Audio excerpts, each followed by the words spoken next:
Assalamualaikum warahmatullahi wabarakatuh.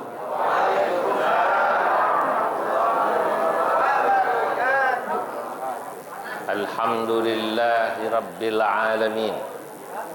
Wassalatu wassalam ala sayyidina wa habibina wa syafi'ina wa maulana Muhammadin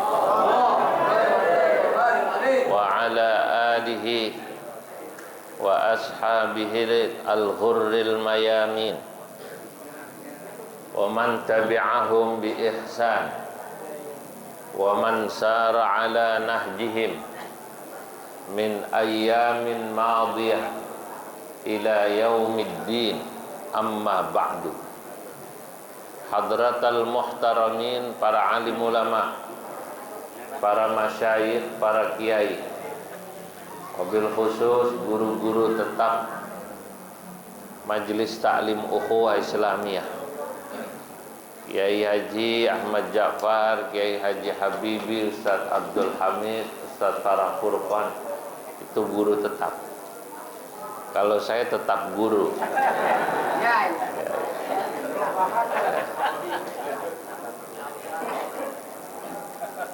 Para pengurus Majelis Ta'lim Ukhuwah Islamiyah, masjid, pengurus masjid Miftahus Salam, Bapak Ibu yang hadir, insyaallah semuanya semoga dicatat dalam deretan ahli surganya Allah. Di pagi yang mubarak ini, alhamdulillah saya dapat hadir di Masjid Miftahus Salam untuk pengajian rutin Ukhuwah Islamiyah. Pengajian yang umurnya sudah lebih dari 27 tahun ya. Dari mulai Ustaz Thohir muda sampai udah punya cucu. Dari mulai saya bujangan ya, sampai punya anak bujang. Pagi ini atas undangan khusus Menteri Perhubungan yang menghubungi saya, namanya Haji Munji, minta dengan sangat bisa hadir ke masjid ini untuk taklim dan rajabah.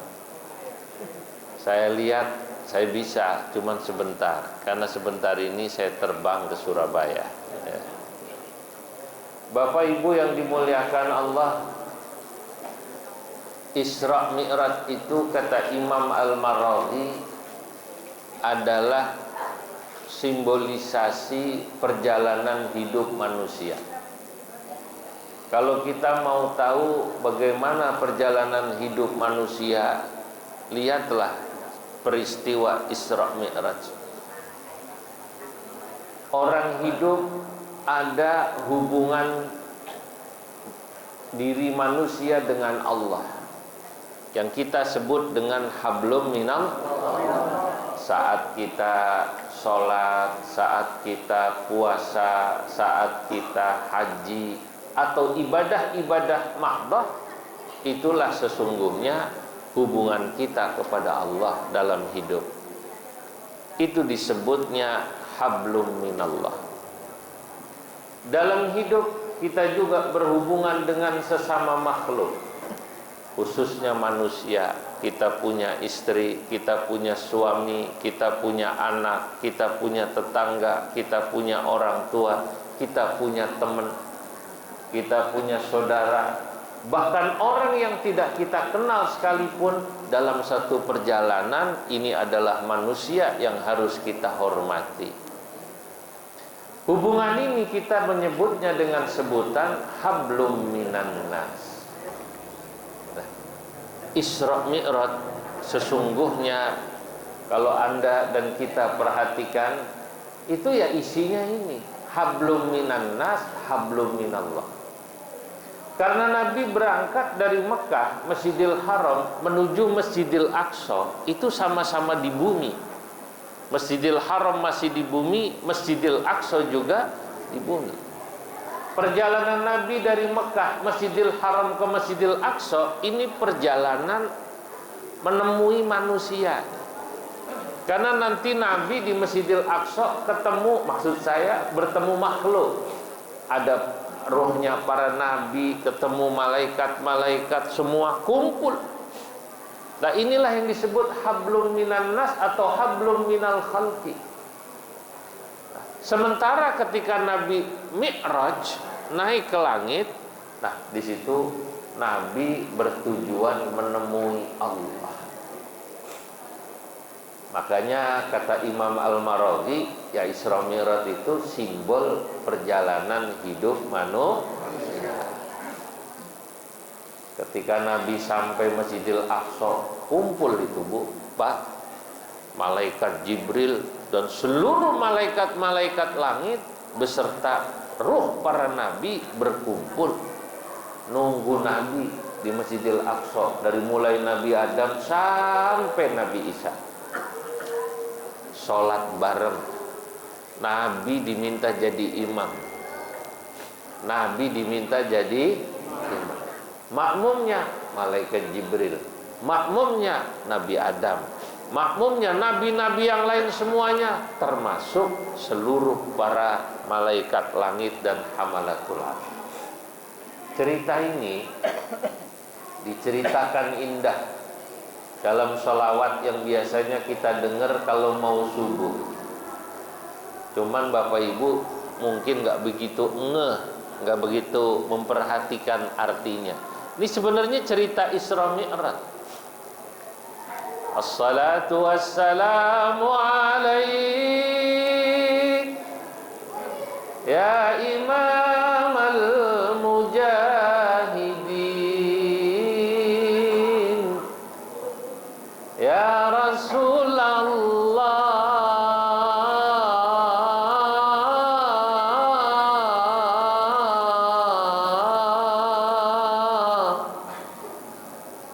assalatu wassalamu alaik ya nasiral haqqi ya Rasulullah. Pernah dengar gak gini? Biasanya orang apa kaset? Kaset radio. Nah, ini saya ngedengerin selawatan ini dari zaman kecil. Saya dulu taunya kalau mau subuh disetel imsak, kalau mau maghrib bentar lagi buka.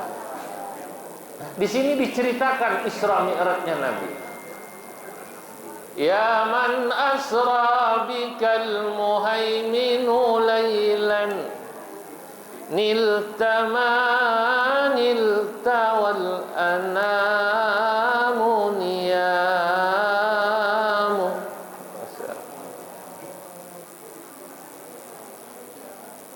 Wa ilal muntaha rufi'ta kariman wa ilal muntaha rufi'ta kariman wa sami'tan nida alaika salamu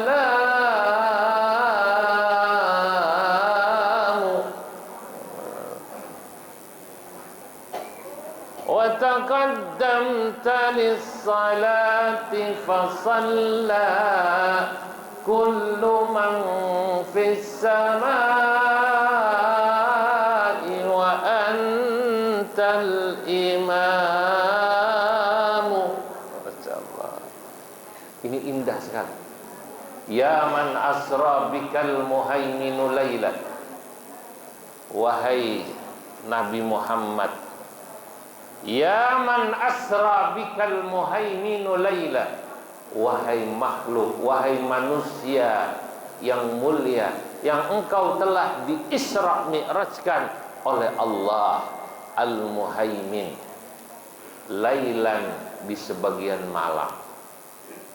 Niltaman, nilta, sungguh engkau mendapatkan kemuliaan, wal anamu niyamu, pada saat manusia semua lagi pada tidur. Bapak Ibu, kata Al-Maradhi, orang kalau mulia, kalau ingin mulia, ya ikuti apa yang dilakukan Nabi ini. Satu, menjaga hubungan dengan sesama makhluk. Kedua, menjaga hubungan kepada Allah. Ada orang sholatnya rajin, puasanya rajin, wiridannya getol, baca Qur'annya top, tapi mulutnya jelek sama orang. Pedas. Lagi beda pilihan aja nih. Lagi beda pilihan, nggak mau negor. Yang satu berangkatnya pagi, kampanye kemarin. Berangkatnya pagi. Yang satu berangkatnya siang, jam 10-an, jam 11. Udah ketahuan ini. Yang pagi dukungannya kemana, yang siang dukungannya kemana. Nggak usah ngeledekin yang berangkat pagi atau yang berangkat siang. Ya, yang berangkat pagi belum subuh udah berangkat. Betul ya? Yang berangkat siang, panas-panasan. Nggak usah ledek-ledek. Ya, orang itu mungkin yang bersangkutan punya keyakinan. Ya, kata yang pagi, gua mau berangkat bukan karena uang, karena ingin memperjuangkan perubahan. Kata yang berangkat pagi, emang lo berangkat karena bayaran? Nggak usah begitu. Kata yang pagi berangkat, tuh duit lu berangkat, duit dari mana tuh? Belum tentu halal. Ya. Kata yang nomor 2, bang, duit mah kalau udah masuk ke rumah kita, apalagi kita rajin sholat, siapa yang ngasih, insya Allah halal. Kenapa? Karena duitnya udah masuk Islam. Ada duit masuk Islam. Ya, Bapak Ibu, gak usah terlalu ngoyo. Ini makhluk loh. Dulu Nabi pernah ditanya, ya Rasulullah, ada orang sholatnya rajin, puasanya rajin, ibadahnya rajin, tapi tetangganya, orang di sekitarnya, la ya'manu bawa'iqahu, tidak bisa aman dari keburukan perilakunya. Mulutnya jelek, perbuatannya jelek. Orang seperti itu bagaimana ya Rasulullah? Nabi jawab, huwa finnar. Orang seperti itu tempatnya di neraka. Na'udzubillah min. Iya. Ada orang berangkat pagi pulang malam cari duit, diomong lagi. Salah lagi kata dia. Lagian ngapain sih lo? Berangkat pagi pulang malam, emang tuh banda lu bawa mati? Orang no santai kayak Ustaz Thohir.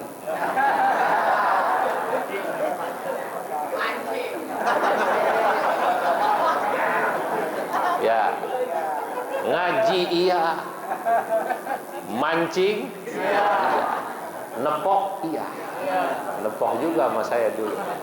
Cuman saya lagi cuti. No santai, nggak usah gitu.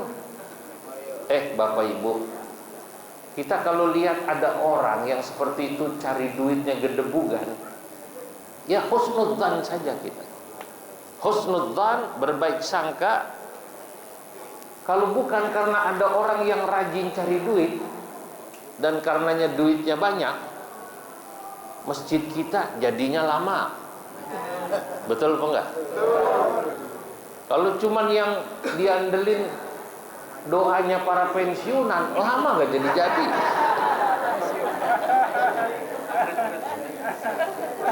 Emang masjid rata-rata yang ngisi, yang menuin 2 kelompok. Satu pensiunan, dua orang susah. Ini yang ngaji aja nih, dari wajahnya kelihatan ini. Wajah apa?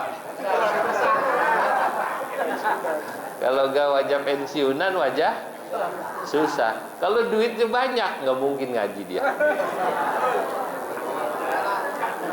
Pasti udah libur kemana, betul ya? Apalagi libur panjang, udah mainannya kalau nggak dalam negeri, wisata luar negeri. Lah ini mah mau kemana kong? Nah, gue kemana lagi? Paling ngaji katanya. Gue nggak punya duit kayak gitu. Kalau ngaji, alhamdulillah pahala dapet, betul ya bu ya? Snack juga dapet, ilmu juga. Nah itu husnudzon. Makanya mulut dijaga, perilaku dijaga, karena itu bagian daripada hablum minan nas. Ada orang Masya Allah masuk surga karena perbuatannya yang baik kepada makhluk.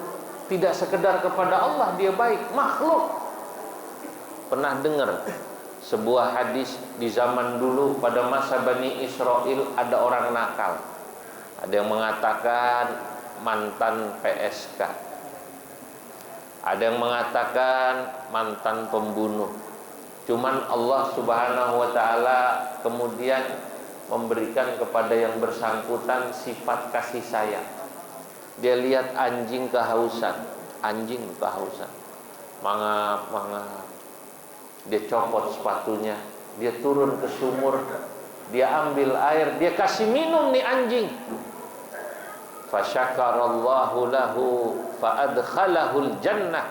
Kata Nabi dalam hadis sahih, Allah membalas kebaikan orang ini kepada makhluk Allah, namanya anjing. Karena Allah berterima kasih, fa'adkhalahul jannah, orang ini dimasukkan ke dalam surga. Itu ngasih minum anjing. Gimana kalau ngasih minum penceramah?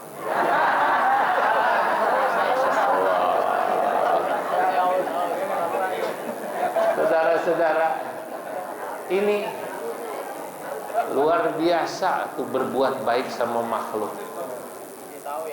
Makanya jangan kita punya lisan buruk, perbuatan buruk sama sesama makhluk.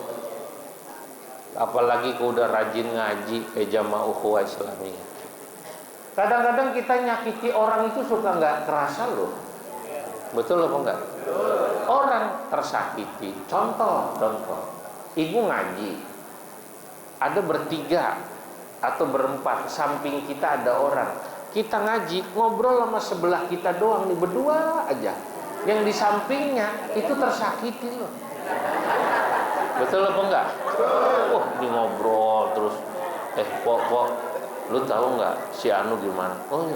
Dia kan kawin lagi lakinya. Wah, satu udah ngomongin laki orang, betul ya? Katanya kawin lagi. Kedua sebelahnya ikut kesel. Allah, gua nggak disapa.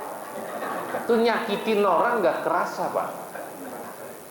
Makanya kalau orang ngaji hadis, dalam kitab adab dijelaskan tidak boleh kita berbicara pada seseorang sementara di samping kita ada orang lain, kita nggak minta izin. Itu pelajaran akhlak, betul ya? Kalau kita mau ngobrol sama sebelah kanan kita, sebelah kiri kita ada orang, kita minta izin. Bentar ya, saya minta izin ngomong ke sini, silakan ngomong. Kalau kita lagi mau ngomong ke sini, minta izin sama yang kanan. Ngomong ke kiri, minta izin sama yang kanan. Ngomong kanan, minta izin sama yang begitu mestinya. Karena itu akhlak, jangan nyakitin orang. Bapak-bapak juga sama, nyakitin suka nggak kerasa. Kawin lagi nggak ngomong-ngomong.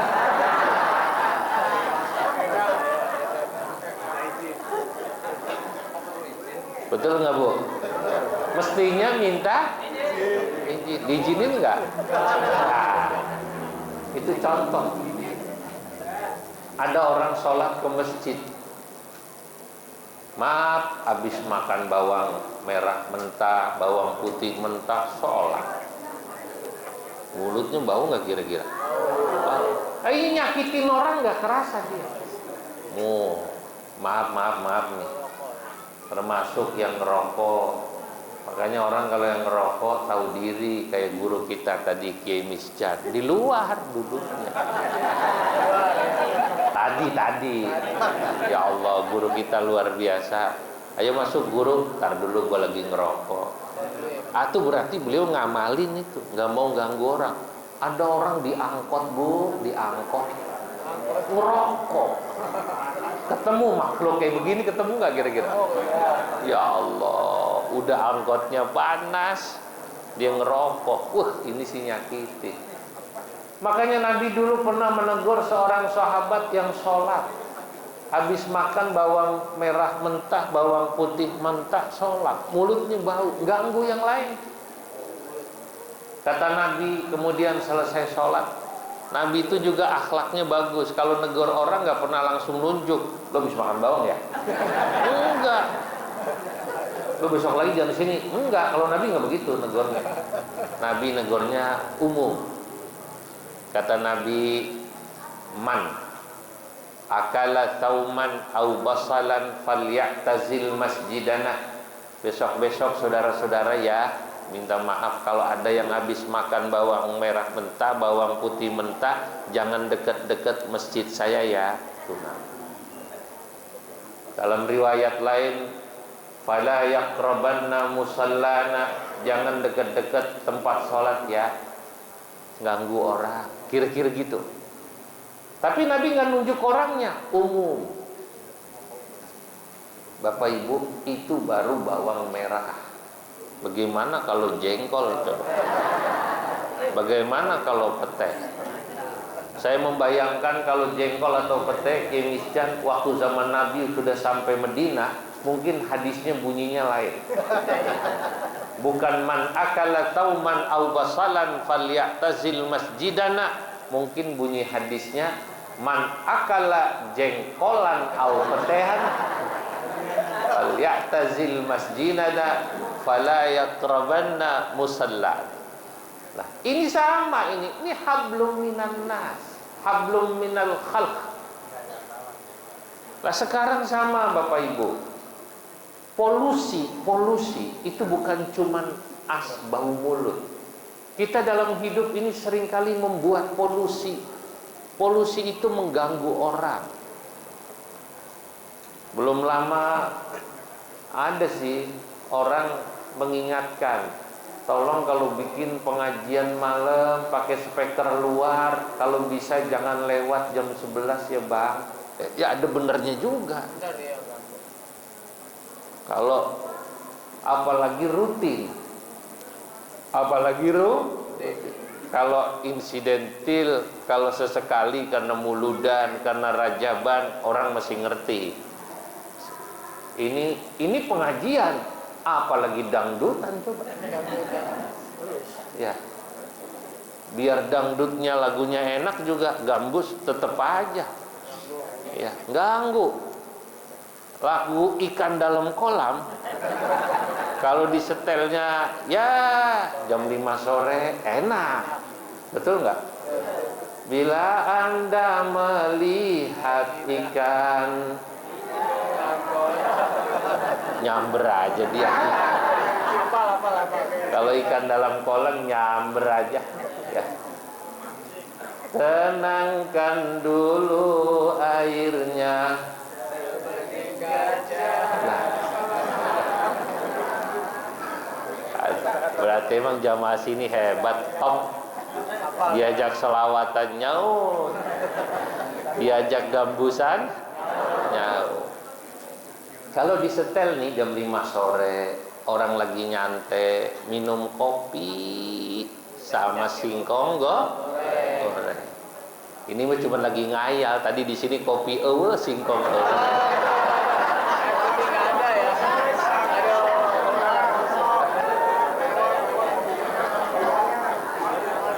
Saudara-saudara, enak itu. Sama itu. Tapi kalau jam 11 malam, jam 12 malam ganggu orang, itu polusi. Makanya kita tuh harus tahu diri. Kita di masjid aja nih, di masjid. Ini masjid kan milik bareng-bareng. Ada yang lagi pengen sholat sunnah, ada yang lagi pengen zikir, ada yang lagi pengen baca Quran. Itu ya yang sholat sunnah, dia tahu diri pasti. Kalau sholat makan nggak berisik, diem aja. Yang baca Quran, yang lagi zikir di masjid, kalau pas masing-masing digunakan bareng-bareng, baca Qurannya suaranya diturunin. Betul ya Bu ya? Zikirnya agak diturunin supaya yang lagi sholat nggak keganggu, supaya yang lagi nyender selonjor merem nggak keganggu. Di masjid ada nggak nyender selonjor merem? Ada nggak? Supaya nggak keganggu ya. Soalnya tuh lagi dipakai bareng, kecuali lagi dipakai pas ngaji. Kalau pas ngaji begini, saya ngomong, mohon maaf kalau ada yang ngantuk selonjor. Ini yang ngaji nih, nanti kiai-kiai nggak ganggu yang selonjor, nggak ganggu yang tidur, betul apa enggak? Yang selonjor, yang tidur ganggu nggak? Enggak lah, enggak. Paling ngerusak pemandangan gitu. Apa namanya? Ngerusak. Tapi ya benar, kadang-kadang itu orang suka gak ngerti. Ya, saya pernah dengar ada orang bilang, tolong kalau yang ngaji, yang depan itu yang bening-bening gitu. Maksudnya yang muda-muda, yang seger-seger. Ya, ini kadang-kadang kalau ngaji kita yang tua-tua taruh depan udah ngantuk gitu. Sepuh-sepuh ngantuk. Ya Bu ya, nenek-nenek, kakek-kakek kan memang rajin, paling depan kan? Ya iya, ngerusak pemandangan gitu. Ada yang bilang ngerusak pemandangan, menurut saya sih ya tergantung. Tapi memang betul, di sorga itu nggak ada nenek-nenek. Di sorga nggak ada kakek-kakek Pak. Serius, biar bapak-bapak yang sepuh ini sekarang rajin, kakek-kakek nggak bisa masuk surga. Biar nenek-nenek ngajinya rajin, nenek-nenek nggak bisa masuk surga. Kenapa? Karena surga itu tempat keindahan, surga itu tempat pembalasan. Kalau di surga ada kakek-kakek, ada nenek-nenek, merusak pemandangan. Betul? Cuma nanti kakek-kakek dan nenek-nenek yang rajin ibadah di dunia masuk surganya balik muda deui. Balik muda lah. Ini sekarang ini 60-an, 70-an nanti gagah. Sekarang mah pakai tongkat. Saya tahu beliau ini teman di pelabuhan dulu zaman saya ngaji nih. Nanti mau gagah lagi umurnya. Nah, saudara, inilah kadang kita sering lupa ya, mengganggu sesama makhluk dengan polusi suara, polusi tadi yang lain. Di masjid tuh kadang kita mengganggu orang nggak kerasa. Itu padahal kita lagi ibadah. Masuk ke masjid habis kampanye, yang satu pakai kaos warnanya agak biru muda, yang satu merah hitam apa merah putih? Merah putih. Yang satunya putih. Masing-masing ada tulisan. Yang satu sales, sholat ke masjid masuk pakai kaos juga, ada tulisannya di belakang, kopi kapal api. Sholatnya pada saf di depan semua. Yang datang saf kedua, sholat nggak khusyuk. Betul apa enggak?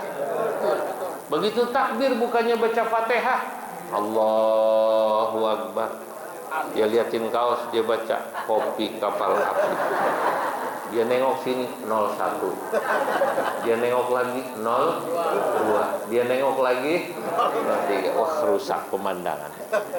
Nah, ini ganggu. Makanya Masya Allah, moga-moga kita dalam hidup bisa menjaga diri kita.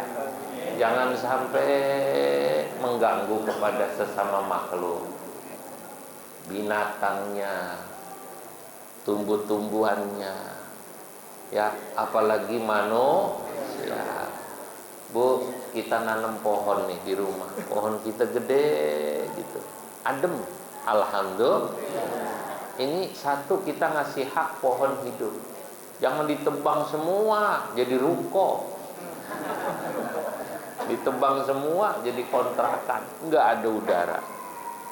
Kalau kita ada pohon biar apa? Ini kita sedekah nggak kerasa tuh dengan pohon itu. Tetangga kita menghirup udara pagi-pagi, sejuk, seger. Itu sedekah kita. Sedekah nggak cuma ngasih air minum. Sedekah nggak cuma ngasih uang. Sedekah nggak cuma ngasih makanan. Termasuk sedekah itu tadi, ngasih oksigen lewat pohon yang kita tanam. Berpikir positif. Nggak semuanya harus berbentuk uang. Betul apa betul? Nah iya. Makanya dulu sampai ada orang kalau mau motong satu pohon, dia udah nyiapin dulu nanam. Bukan masalah reboisasi pemerintah semata. Dia punya kesadaran, ini ada nilai pahalanya. Ya. Itu mah apa? Binatang, tumbuh-tumbuhan, apalagi manusia. Nah, ini hablum minan nas atau hablum minal khalqi yang digambarkan lewat peristiwa Isra. Lah, kemudian Mi'raj itu adalah simbolisasi hablum minallah. Nah, Bapak Ibu, ada pelajaran yang menarik ini. Kata seorang penulis kitab Ar-Rahiqil Makhtum, ulama dari India deh. Ketika menjelaskan Isra Mi'rajnya Nabi, dia menggambarkan Nabi itu kan ketemu Allah ya, di Sidratil Muntaha tadi. Wa ilal muntaha rufi'ta kariman, wa ilal muntaha rufi'ta kariman, wa sami'tan nida alaika salam.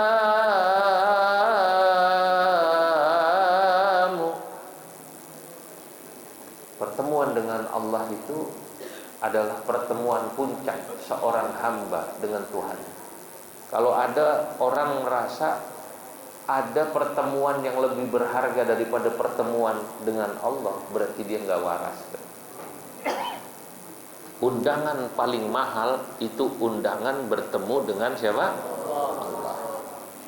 Buka bersama paling terhormat itu bukan buka bersama dengan presiden, bukan buka bersama dengan menteri, apalagi camat, apalagi lurah.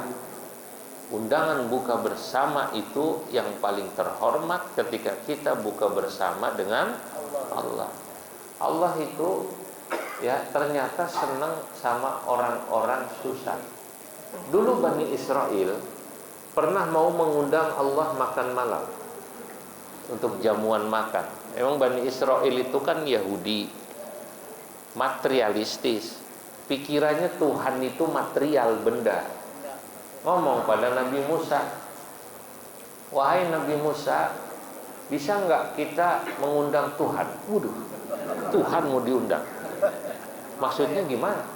Kita mau undang, kita siapin makanan jamuan yang enak-enak. Ayah nggak bisa, kata Nabi Musa. Lah kok susah amat ketemu Tuhan?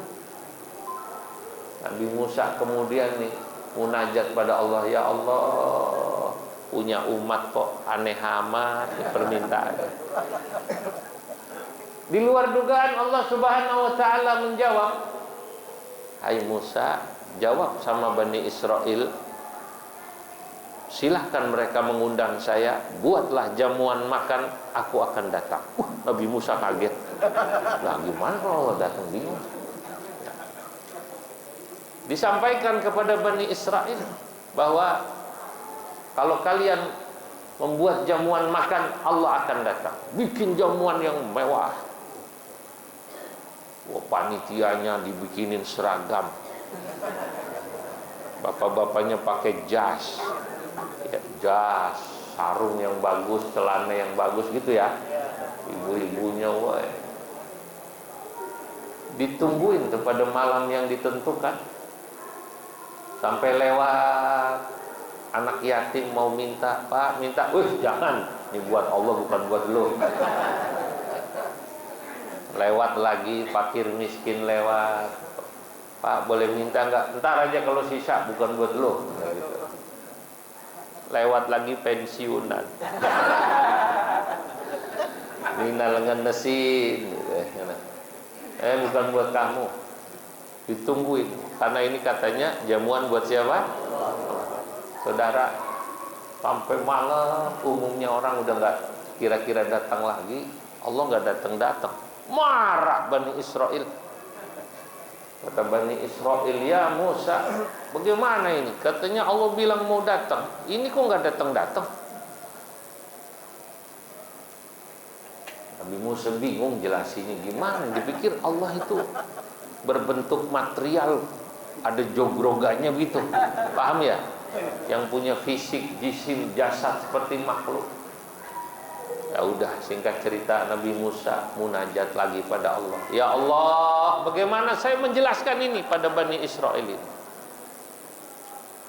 Hai Musa, bilang pada Bani Israel, aku datang, cuman mereka mengusirku.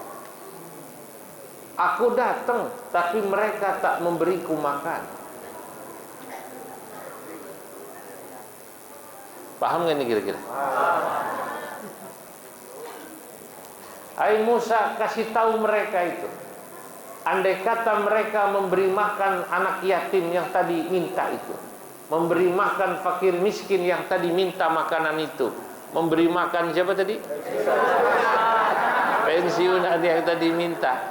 Ya, itu dia sama dengan memberi makanku, membahagiakan mereka, membuat mereka senang. Itu ridho namanya, senang. Itu sama dengan membuatku ridho. Sebab aku, kata Allah, ana indal munkasarati qulubuhum min ajli. Aku ada bersama orang yang hatinya hancur karena mengharap pertolonganku. Siapa? Ya tadi, anak yatim, fakir miskin, orang-orang susah, pensiunan. Ya Allah. Nah, itu kenapa ketika Nabi Isra Mi'raj bertemu Allah, Nabi balik lagi Pak ke bumi. Nabi nggak egois. Karena untuk mencari ridha Allah, ya adalah dengan menggembirakan orang-orang yang ada di bumi ini. Paham nggak? Paham nggak ini kira-kira? Kata penulis Ar-Rahiqil Makhtum, kalau saya yang di Isra Mi'rajkan Allah, mungkin saya udah sampai sono nggak balik lagi saya. Tapi Nabi balik lagi. Karena tadi, ya, membuat Allah ridha itu dengan ngurusi makhluknya. Sampai sini paham sampai sini ya? Nah, iya, maka jangan remehin. Kalau kita lagi sholat duha, tadinya pengen 8 rakaat, ada tamu, ya temuin. Ya udahlah, baru 2 rakaat cukup. Ini juga makhluk Allah, nggak kalah ini sama membuat mereka senang. Makhluk Allah senang sama dengan nggak kalah atau seimbang dengan sholat duha. Begitu. Makanya luar biasa Bapak Ibu. Ternyata Allah Subhanahu wa ta'ala itu banyak memberi kesempatan kita, ya, mengabdi kepadanya lewat membahagiakan makhluknya. Sekian dari saya, mohon maaf atas segala kekurangan. Wallahul muwaffiq ila aqwamit thariq. Wassalamualaikum warahmatullahi wabarakatuh.